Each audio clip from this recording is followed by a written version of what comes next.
এই বন্ধুরা, এই যে দাদাভাই শরীরটা প্রচুর খারাপ, ঘুমাতে পারছে না। কয়েকদিন হলো আজকে ঘুমের ট্যাবলেট দিলাম। ঘুমের ট্যাবলেট না দিলে ঘুমও হচ্ছে না।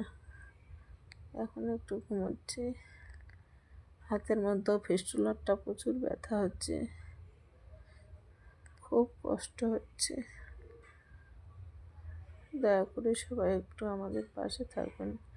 দাদা ভাইরও অনেক টাকার ওষুধ লাগে, কিডনি পেশেন্ট। তো আপনারা হয়তো যাদের হয়তো জানে না তারা হয়তো বুঝতে পারবে না, যারা জানে তারাই বুঝতে পারবে যে কিডনি পেশেন্টের কত খরচা হয়। সপ্তাহে 3টে ডায়ালিসিস করতে হচ্ছে, তবুও শরীর ভালো থাকবে না। ব্যথায় ছটফট করছে, ঘুমাতে পারছে না। বেশ কয়েকদিন হলো আজকে ঘুমের